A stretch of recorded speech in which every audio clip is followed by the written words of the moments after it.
Hi guys, spoken English with Raju എന്ന YouTube ചാനലിലേക്ക് എല്ലാവർക്കും സ്വാഗതം. ഇംഗ്ലീഷ് പഠിക്കണമെന്ന് ആഗ്രഹമുണ്ടോ? ഒട്ടും ഇംഗ്ലീഷ് അറിയാത്തവരാണോ നിങ്ങൾ? ഒന്നുകൊണ്ടും മടിച്ചു നിൽക്കാതെ ഫ്രീ ആയി പ്രാക്ടീസ് ചെയ്ത് പഠിക്കുവാൻ പറ്റിയ ഒരു വാട്സപ്പ് ഗ്രൂപ്പ് ക്രിയേറ്റ് ചെയ്തിട്ടുണ്ട്. നിങ്ങൾക്ക് താല്പര്യമുണ്ടെങ്കിൽ അവിടെ ജോയിൻ ചെയ്യാം. ബാക്കി എല്ലാ കാര്യങ്ങളും അവിടെ ജോയിൻ ചെയ്തതിന് ശേഷം നിങ്ങൾക്ക് പറഞ്ഞു തരാം. അപ്പോൾ അധികം വൈകാതെ തന്നെ നമുക്ക് ഇന്നത്തെ ക്ലാസ്സിലേക്ക് കിടക്കാം. Hello, I have A car. He has A car. നമ്മൾ ഇത് രണ്ടും പഠിച്ചതാണ്. Have, has. എനിക്കൊരു കാറ് ഉണ്ട്.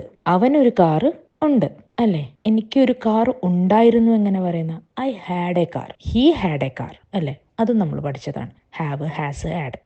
ഇന്ന് നമ്മൾ പഠിക്കാൻ പോകുന്നത് നമുക്കൊരു കാര്യം ചെയ്യണമായിരുന്നു. എനിക്കൊരു കാര്യം ചെയ്യണം, എനിക്ക് അവിടെ പോവണം, എനിക്ക് അങ്ങനെ അവരോട് പറയണം. അത് പറയാനും അത് എങ്ങനെയാ പറയാ എന്നുള്ളതാണ് ഇന്ന് നമ്മൾ നോക്കുന്നത്. ഓക്കെ, അത് നമ്മൾ ഹാവിന്റെ കൂടെ ഒരു ടു ആഡ് ചെയ്തിട്ടാണ് പറയാം. I have to meet her. I have to, എനിക്ക് അവളെ കാണേണ്ടതുണ്ട്. എനിക്ക് അവളെ കാണണം. I have to meet her. She ആണെങ്കിലോ she has to meet her. Okay, നമുക്കൊരു കാര്യം ചെയ്യേണ്ടതുണ്ട് എന്ന് പറയാൻ വേണ്ടിയിട്ട് നമ്മൾ ഹാവ് ടു ആണ് ഉപയോഗിക്കുന്നത്. ഐ യു ദേവിയുടെ കൂടെ ആണെങ്കിൽ have to. He, she, everybody, John ഇതിന്റെ കൂടെ ഹാസ് ടു. ഓക്കെ, നമുക്കൊരു കാര്യം ചെയ്യേണ്ടതുണ്ട് എന്ന് പറയാൻ വേണ്ടിയിട്ടാണ് ഹാവ് ടു, ഹാസ് ടു നമ്മൾ യൂസ് ചെയ്യുന്നത്. ഓക്കെ, ഇനി ഈ have to, has to use ചെയ്തിട്ട് നമുക്ക് സെന്റൻസസ് ഫ്രെയിം ചെയ്യാം. The first sentence, I have to go now. I have to go now. എനിക്കിപ്പോൾ പോകണം. ഓക്കെ, പോകേണ്ടതുണ്ട്. ഐ ഹാവ് ഗോ നൗ എന്ന് നമ്മൾ പറയില്ലല്ലോ. ഐ ഹാവ് ടു, അവിടെ ടു എന്ന് പറയുന്ന വേർഡ് നമ്മൾ ആഡ് ചെയ്തിട്ടാണ് ഗോ നൗ പറഞ്ഞത് അല്ലേ? ഐ ഹാവ് ടുന്റെ കൂടെ V1 ആണ് നമ്മൾ യൂസ് ചെയ്യുക, വേർബിന്റെ first form. Okay, next sentence, you have to go now. You have to go now. ഇനി നീ ഇപ്പോൾ പോകണം. ഓക്കെ, നീ ഇപ്പോൾ പോകണം. They have to go now. They have to go now. അവർക്കിപ്പോൾ പോകണം. അവരിപ്പോൾ പോകണം. We have to go now.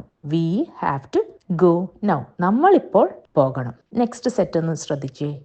He has to go now. He വന്നതുകൊണ്ട് അവിടെ ഹാസ് ആണ് അല്ലെ? He has to go now. അവൻ ഇപ്പോൾ പോകണം. Next one, she has to go now. She has to go now. അവൾ ഇപ്പോൾ പോകണം. Next one, everybody has to go now.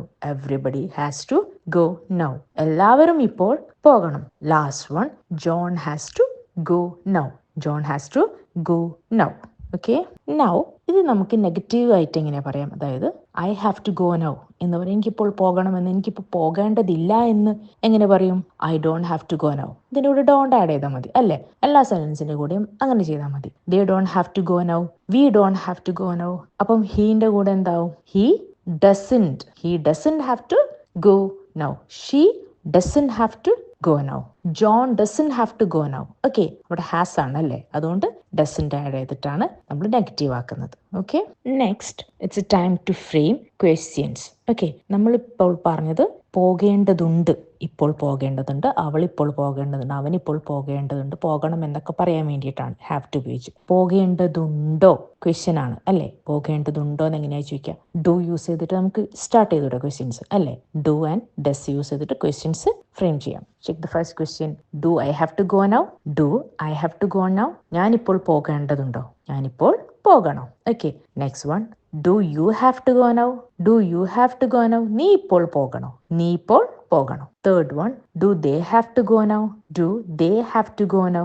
അവർ ഇപ്പോൾ പോകണോ? Next one, do we have to go now. Do we have to go now. നമ്മൾ ഇപ്പോൾ പോകണോ? Check the next set. Does ഉപയോഗിച്ചിട്ടാണ് സ്റ്റാർട്ട് ചെയ്തത് അല്ലേ? കാരണം ഹി ആണ്. Does he have to go now. Does he have to go now. അവൻ ഇപ്പോൾ പോകേണ്ടതുണ്ടോ? The next one, does she have to go now. Does she have to go now. അവൾ ഇപ്പോൾ പോകേണ്ടതുണ്ടോ? Does everybody have to go now. Does everybody have to go now.